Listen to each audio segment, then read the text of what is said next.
one we're going to talk about right away that should not be on the hot seat. Why are they in the hot seat? Is Coach Steve Sarkisian at Texas. One issue we have in college football, coaching in general, we need to give people time. The only people that maybe don't deserve a crazy huge amount of time is in the pros because they get paid a lot of money. Now, college football, they get paid a lot of money. But in the NFL and NBA, they're professionals. I think in football, you need to give them a couple years to build culture and build everything and sustain, to see it continue to go up. We've talked about that before. We have to see some highward trajectory of what's going on. So, prime example is Chicago Bears and Matt Nagy. Matt Nagy comes in, they go 12-4. So then the next year, you're going to want to see 9, 10 to 12, 13 wins. It's hard to go in the NFL when you win 12 games one year to go the next year and say, let's win 12 games again or win 13, 14. That is very tough to do in the NFL. But you want to see some type of success. So let's say, the next year you win, like the Bears, they won 8 games. Okay, well, we got frustrated with that, but we can live with that. The next year, you're going to see 10 wins, see some upward trajectory of what's going on. College, it's about the same. College, you've got to recruit kids, the way the transfer portal is working out, people are transferring. But in college, it's kind of similar. But in college, since you're dealing with 18, 19, 20, 21-year-olds, I think you have to give more time. You have to see that upward trajectory. And then if you have a bad year, that can't be the end-all, be-all. Now, so if you go 10-2 one year, then the next year you go 9-3. That's still pretty good. You're still there. Then the next year you go 4, and you win 4 games. Okay. Well, that is a little bit of a red flag, but it's nothing to be concerned about because then let's say the next year you go 8, 9, 10 wins. Well, you've just added 6 to 7 more wins or whatever to that from the previous year. Now, if you go win 4 games, win 5 games, and win 3 games, that's where you start to be a little bit concerned. And another thing athletic directors have to do when they look at colleges, who can they go hire? In the NFL, it's similar, but you got guys that maybe weren't coaching that year, took a year off. You've got some assistants that have worked under a head coach that you want to hire. In college, you have to go find, is there successful offensive coordinators? Do people want to be head coaches and everything else? So you have to make sure that before you make a decision like that, there is somebody out there you're going to be able to hire that's going to maybe change that. There's just a lot of different things. It depends on what school you are, depending on what's been going on. And we'll talk about that here and there. But Steve Sarkisian had his first year at Texas, and already an article has put that he's on the hot seat after 1 year. And this is where I have a problem with people, especially that write this stuff, that probably never played football, even at the high school, but they just want to talk and write about it. Here's the thing. I understand Texas is at the top. Texas is one of those schools, again, that's going to sit there and say championship, championship, championship.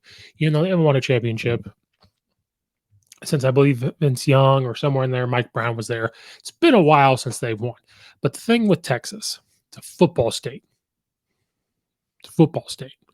You've got Texas. You've got Texas A&M. It's a football state. They've got money. We talked about it with Nick Saban and Alabama trying to talk about money, and Texas A&M having money for NIL deals and, Texas A&M paying players and everything else. So that's number one. That's the already type of pressure. Texas has been talked about trying to get Nick Saban. They have the money, but just have never pulled it off. Alabama's been able to keep him.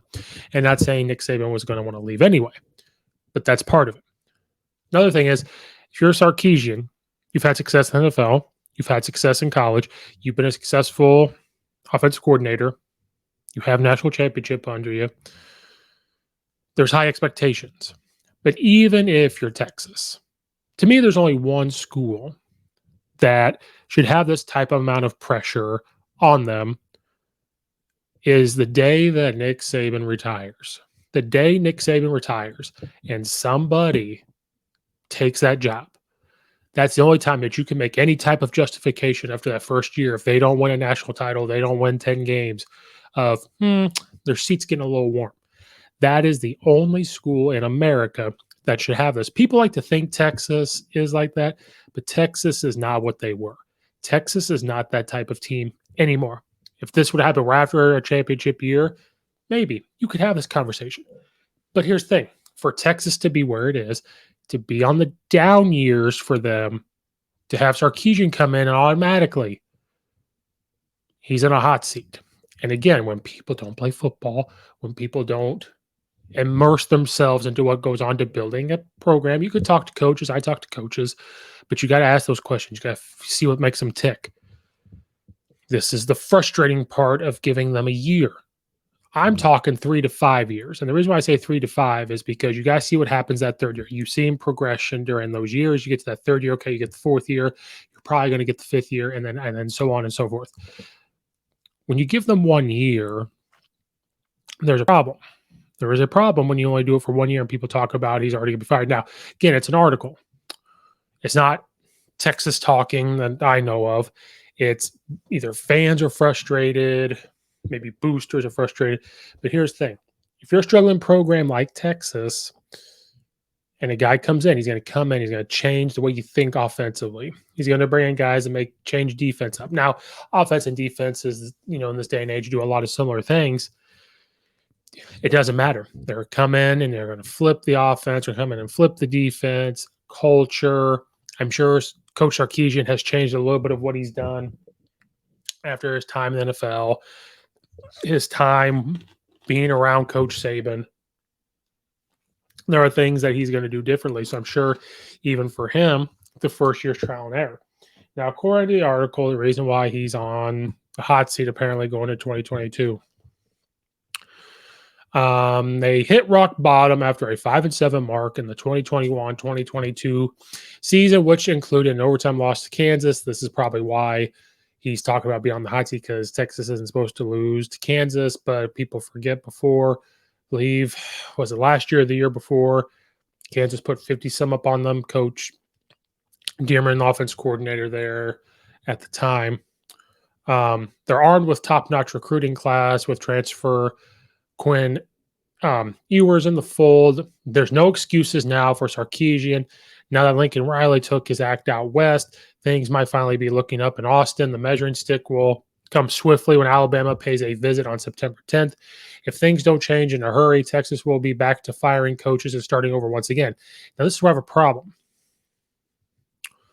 Texas probably will not go 5-7. Again, it's a rebuilding time. Can't just come in the first year. Even Nick Saban came in and went 7-6 his first year. You have to give someone time. And you're talking about Alabama coming to town. So with Texas and Sarkisian heading in, are they really going to lose all these games? I don't think so. I mean, they got you at University of Louisiana Monroe first. Texas should probably win that one. Alabama is coming to town. And I'm sorry, Alabama's going to hurt somebody that game. UTSA was pretty good last year, but I think Texas will be a lot better. Texas can win that game. They can beat Texas Tech. They can beat Virginia. Oklahoma's still going to be a tough game. People are not giving Coach Venables credit. People are saying, the way they're talking about with Lincoln Riley leaving, that Oklahoma is just going to fall apart, which is not true.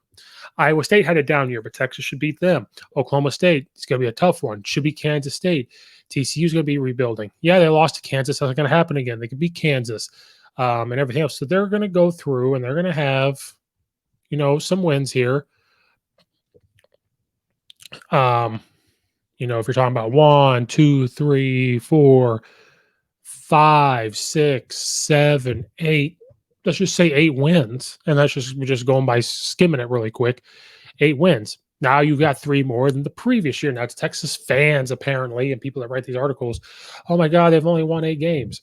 That's 3 more than the year before. So again, we're talking about progress from where it was. Again, when the Alabama job comes open, it's going to be different. So Steve Sarkisian should not be on the hot seat.